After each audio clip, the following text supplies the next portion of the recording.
Continuamos nuestra reflexión de la historia de la espiritualidad. Vamos ahora a abordar el tema de San Gregorio Magno.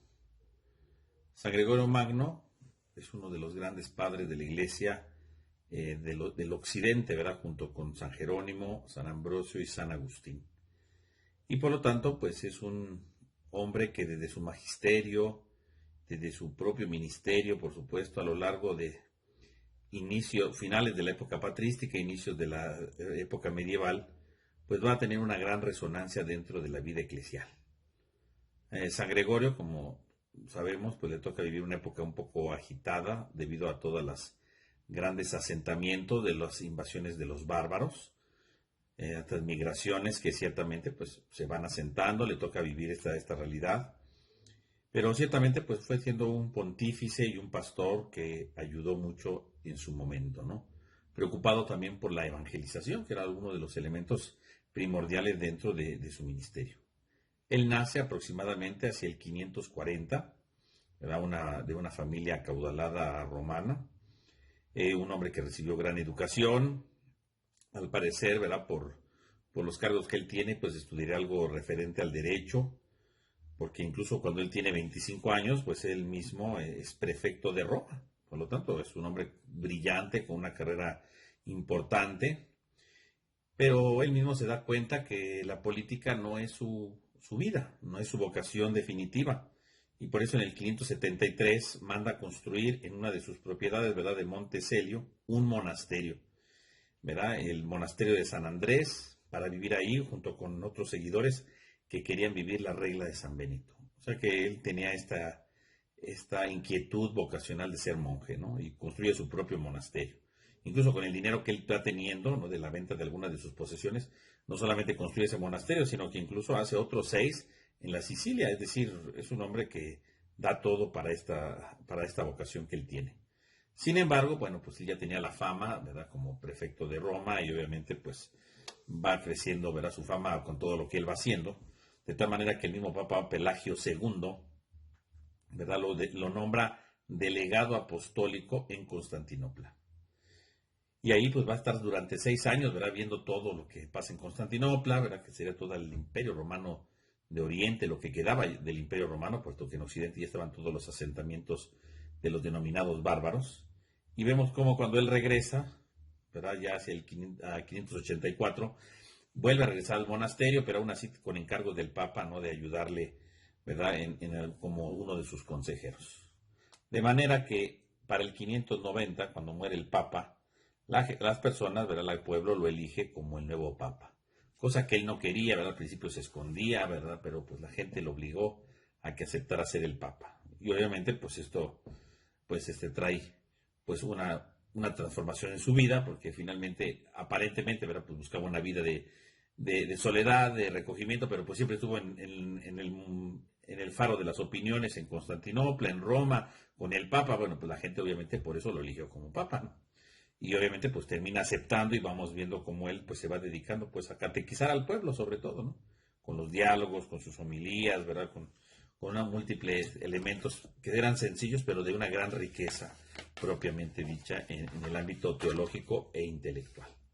Ahora bien, nosotros podemos ver entre sus obras, ¿verdad?, las que podemos resaltar, podemos ver en primer lugar la obra de Moralia in Job.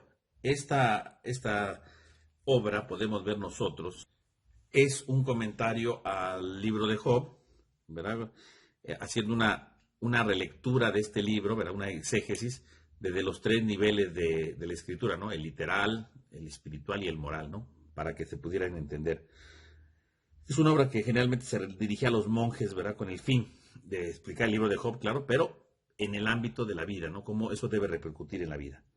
Otra obra muy importante es la regla pastoral, que la dirige a todos ellos que tiene bajo su responsabilidad, ¿verdad?, que tienen esta cura de alma, ¿no?, ya sea los obispos o los presbíteros o los monjes, ¿verdad?, lo que se necesita de vivir, ¿verdad?, como parte de la vida espiritual. Tenemos su comentario al libro de Ezequiel, que es de grande valor, ¿no?, porque va explicando esta obra. Tenemos la obra de los diálogos, que es una obra de carácter popular dividida en 4 libros. Tenemos una gran cantidad de homilías que él fue predicando como papa, obviamente, y por supuesto sus cartas, que también son más de 800 cartas, que obviamente pues en estas cartas va reflejando también su pensamiento, su forma de relacionarse. Por lo tanto, tendremos aquí como un esbozo breve de la vida de Gregorio Magno, junto con algo de sus obras, y podemos decir que su doctrina espiritual propiamente no es que tenga una obra dedicada a esta índole. Sin embargo, podemos ver a lo largo de sus obras precisamente una especie de itinerario espiritual, ¿verdad? Pistas para la espiritualidad cristiana, ¿no? La idea de ver justamente esta realidad. Por un lado, inspirado en la escritura, porque la escritura es muy importante en el pensamiento de Gregorio, ¿no? Y obviamente, pues él va comentando muchos elementos de las Sagradas Escrituras, y esa es la base de toda la espiritualidad desde su perspectiva, ¿no? Todo parte de la Sagrada Escritura. Por otro lado, otro elemento primordial de la vida espiritual en Gregorio, pues sería el ejercicio de las virtudes, ¿no?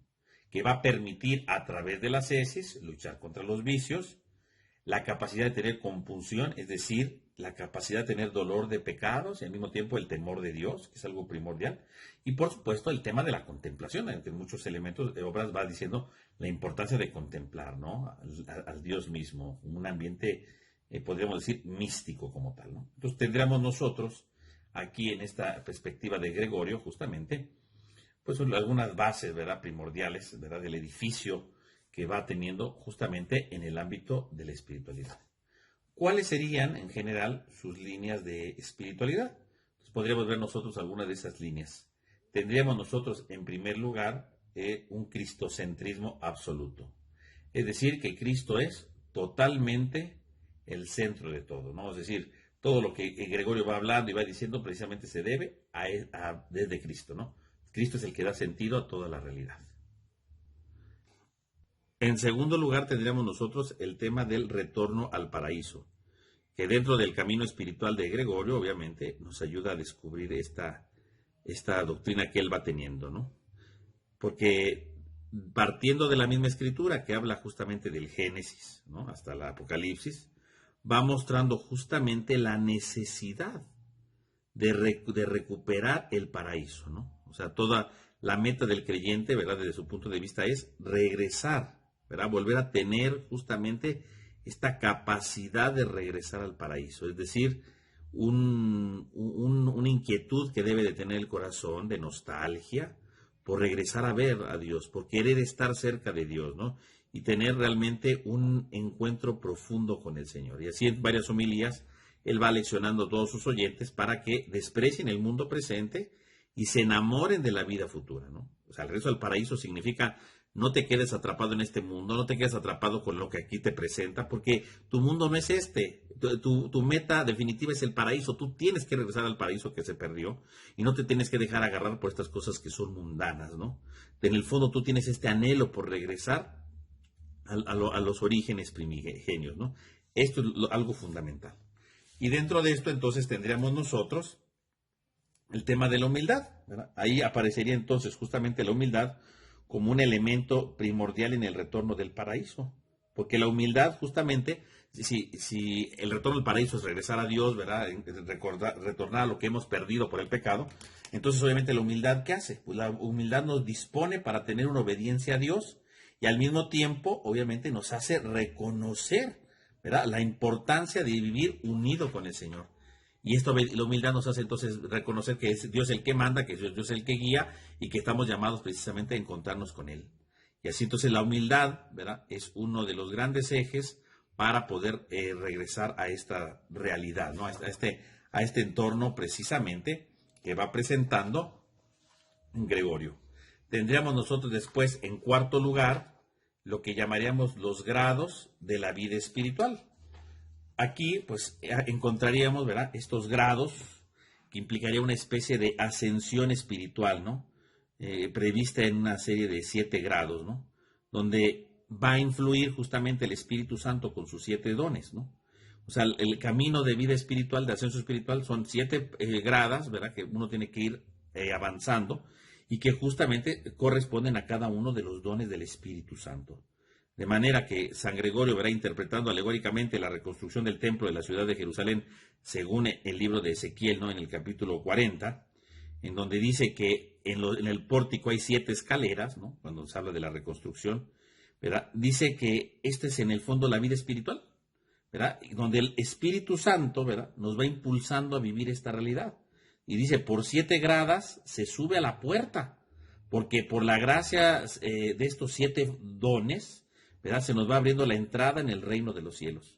Así entonces, precisamente, los 7 dones, ¿verdad?, que van a adornar la vida del creyente, ¿no?, la vida del Señor, justamente son estos 7 dones del Espíritu Santo, ¿no?, que obviamente después nos va a servir como todo un grande elemento, ¿verdad?, para poder llegar a la plenitud de la vida cristiana dentro del pensamiento ya en la Edad Media, ¿no?, avanzando ya en la Edad Media estos dones del Espíritu Santo como caminos a la santidad, ¿no? Incluso, ¿verdad?, llega a decir Gregorio, ¿no?, que a veces estos 7 escalones que llevan a la puerta, incluso llega a decir él, se puede vislumbrar precisamente como hay una octava grada también, ¿no?, que Ezequiel llega a decir. Dice, esta octava grada en el fondo, ¿qué es? El premio de la retribución eterna, es decir, los 7 dones del Espíritu Santo nos llevan al cielo, dice, y se llega a hablar de un octavo escalón. ¿Y ese octavo escalón qué es? Ya que recorriste el camino de la santidad, ¿verdad? Cuando tú llegas al octavo escalón, ¿qué es el octavo escalón?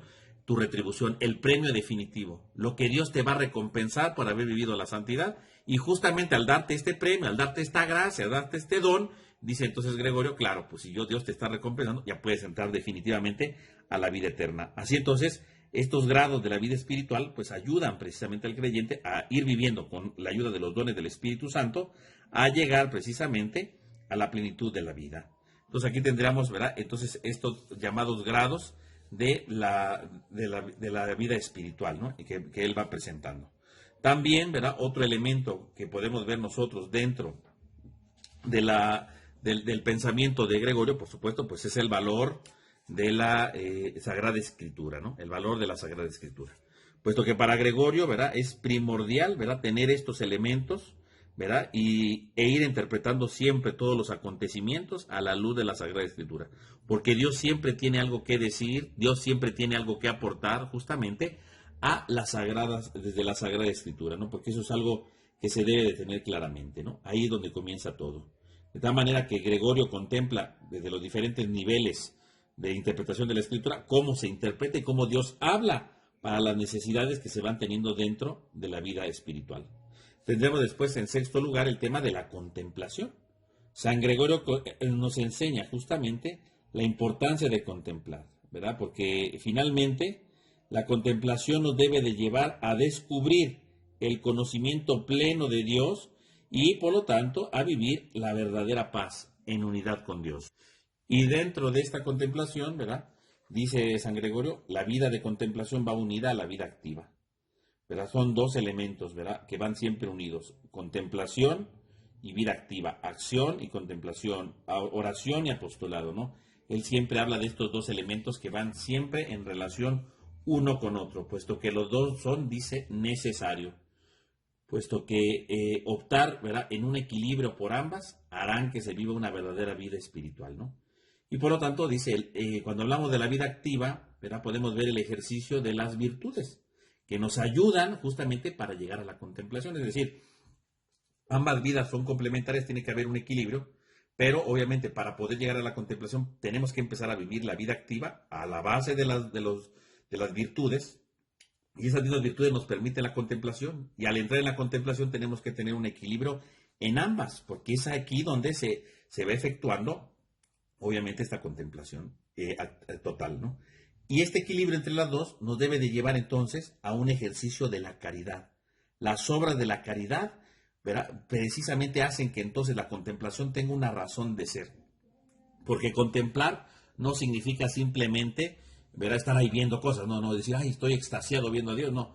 Contemplar significa sobre todo tener la capacidad de vivir la caridad, porque el que contempla a Dios obviamente lo tiene que reflejar en su vida por medio de la caridad, ¿verdad? La vida contemplativa implica entonces así tener un alma llena de caridad hacia Dios y hacia el prójimo, ¿verdad?, con el deseo de adherirse, ¿no?, de vivir profundamente con el Creador, ¿no?, viviendo totalmente esta. Así entonces, pues estos son un elemento primordial de la vida espiritual, según la perspectiva que va mostrando justamente San Gregorio. Otro elemento, ¿verdad?, que podemos ver aquí es, en séptimo lugar, el tema del desprecio del mundo, ¿no? Obviamente, ¿no? muchos de los males que aquejan a los hombres bueno, del tiempo de Gregorio y de nuestros tiempos, es precisamente el estar obstinado por el pecado, porque nos aferramos a las cosas mundanas.